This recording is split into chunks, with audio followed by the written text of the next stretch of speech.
Good morning, everyone. I thought I'd go live today and just take a minute to just chat what's on my mind. 'Cause, Um, yeah, it was just a interesting day yesterday. I think I got into empathy or empath overload, lots of feelings.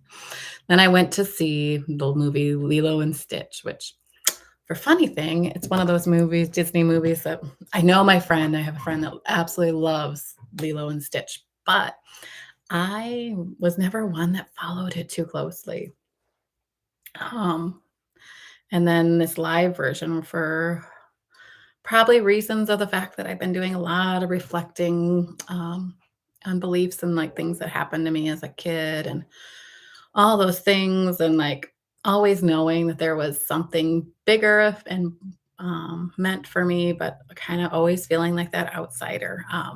I grew up in a small town and I felt like the outsider there. I never returned. I got out of there. Excuse me.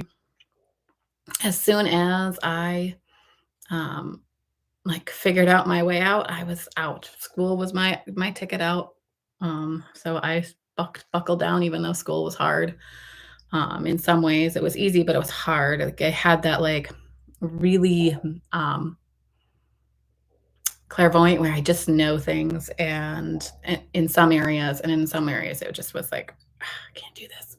And so anyway, I kind of felt like I was an outsider. I was that like kid that didn't fit in the classroom, even though I probably did. We all have that feeling sometimes. Maybe we don't know, but I know there's that space and time in like elementary where a lot of times we do.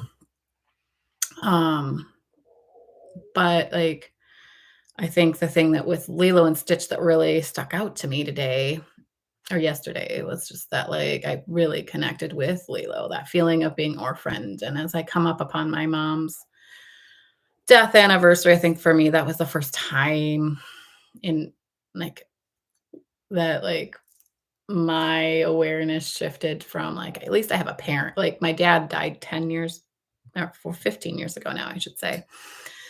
Um and so I'd gotten used to and adjusted to just having my mom around and um but when my mom died, and I know she's walking, I can feel her today. She's just around me like crazy. But when she died, I felt like that infant, that orphan, like that part of me that felt like really lost and alone as a kid because I did. There was lots of times where I just felt like, parents were too busy, they weren't around, or I was the third child, so in a family of four, and my little sister had a disability on top of it, so she's like always keeping really busy, like making sure she was okay and all these things. And I learned how to be that doer, which has served me well because it helps me with that entrepreneurial energy that I bring to the table and that risk taker of like, let's just get it done.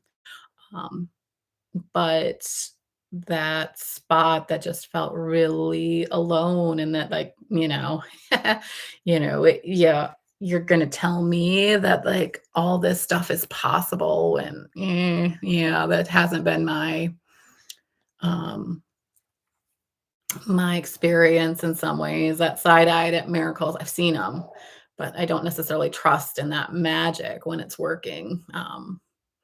And has maybe that like emotional parachute just in case, those, that higher power connection maybe just doesn't quite, follow through like I thought it was going to. Um, and I realized and I reflected a little bit, so that part I think it got a bit activated this week and not in a bad way, just more of like being able to sit with her and sit with her like of understanding that, she's not broken. She's just proof that, your wild can come out and you can be human and you can be funny and you can do some stuff that like brings in some of that sacred and like light up that candle sometimes. Um you can be sacred, but you can't, I haven't lost my sarcasm. I think my daughter had a teenage daughter and she's, reminds me, "Oh, it's not nice." And I'm like, "I grew up in, the 80s and 90s. That was our love language sometimes, was that sarcasm. It kept us okay." Yes, I'm more fine mindful of not like the sarcasm I experienced versus like what I have when I share with her. It's just nothing the same that way. But there's that rebel in me that really does cry. And I want to be, I want to break free of some of those things and those like the word chains, those the things that kept me little, that kept me small, feeling like I was a nobody in that little town because, it was truthfully, it wasn't the right place for me. I can't if I look back and I've had talk conversations with my sister who's still there, I'm like, I don't think I couldn't have thrived like I've done. I couldn't have seen the world like I've done if I hadn't broken free from there. And that's the real miracle. It's like how I choose to show up in all of it. I choose magic. I choose, taking classes that like grow my ability and capacity to hold space for the people I work with. And I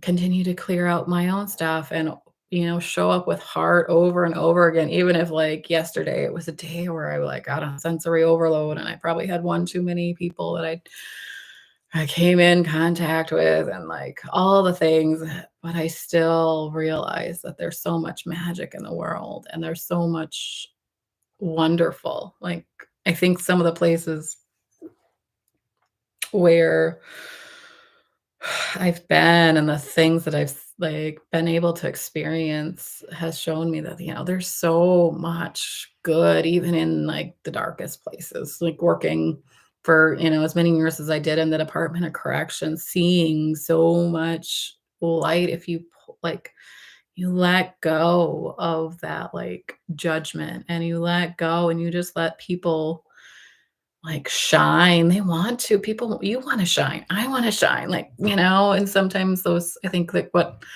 what's harder sometimes in a small town is that, like, they're so like, everybody knows everybody's business, right? Like, and, they cast judgment, they're so, like, "This person stereotyped to this," and all these things, and I don't know that that's just small town, I think that happens in different places, but it's just it, definitely had taken its shape on how I, um, take heart in that place in me that does feel orphaned because it's, like, created some of those, like, really big mistrusts of people and, like, not trusting that, um, they're even though that when I sit in a class from people, like, in a therapy room, I, like, let go of all that stuff, and I just, like, am there with them, and I see them for them, but, like, it's almost like they've let down that guard enough in that time, but sometimes, like, being in and out the world, I think there's that time where it's like, "Oh, this is my safe place to be that way," but sometimes not always in other places either, but I know that, um, when I choose to trust and I choose magic and I choose to show up, orphaned heart and all, especially now after my mom has been gone. She's coming up on a year now, and like that reality that I'm now one of the oldest in my family. Like that line that's like parents has now started dying off, and so now it's a weird. I'm not that old, but it's already like I'm already that line that's more shifting into that space of being the older people in the generations. Um, but I do it because the real miracle um, is that it's not that I know the way all the time. I take lots of leaps of faith and I try, I'm like, I have this like part that battles probably with that orphan of like that, that part that just is like through it all. I keep like trying some new stuff and believing that there is so much bigger than I am. And I know, and not just believing, having the faith that there is, knowing I've had enough times that I don't necessarily know the way around it. And sometimes I just have to take that leap of faith and, trust that I'm being led in every step of the way with my head held high that I got this. I do. I have my sharp jokes that kind of, set my soul on fire, if you will, because, um that's kind of, my gift sometimes is that humor. I've had the conversation with lots of people more recently of like allowing yourself to wear the world loosely. I think I've said that before of just letting things be just what they are, not putting too much story with it, not, you know, knowing that things are changing. We're in such a change of time. And, we're seeing so much of these things happen around us that it's really easy to get stuck into fear rather than realizing there is really a bigger path here. There's a bigger plan with it. Who knows what that is? We've got a very, some of that fear is remembering that, sometimes we get small, and we think that we're just this physical form. And the truth is, we've got so much more to us. We've got so much more physical, or, sorry, not physical, but more of our spiritual body that, is, continues on even after we get put in the ground or we get burned up into ashes, however we do. Our spirit still keeps going. And that there's an energy that just keeps transforming us and keeps growing us and helping us see that, we're a thread in the fabric. We've got one piece of it. We don't know everything.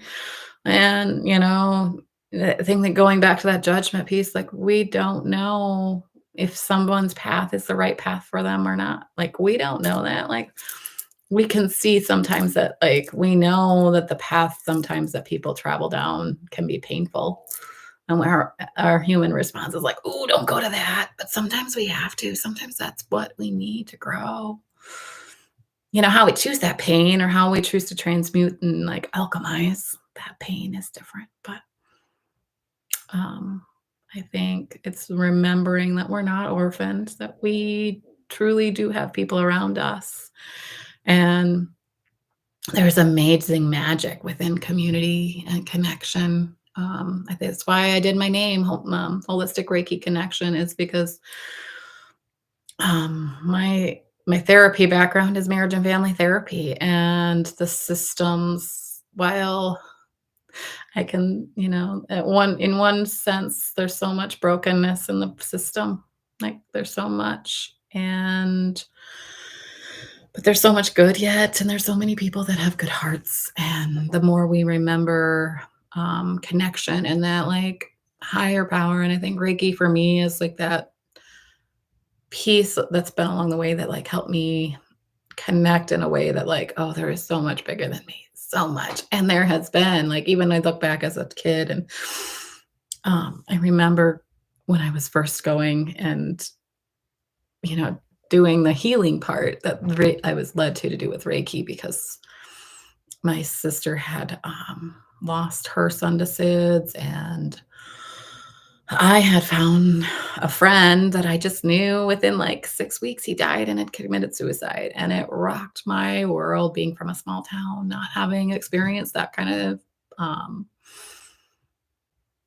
extreme, ugh, that kind of pain. That life was so painful already by that time for him that was the answer.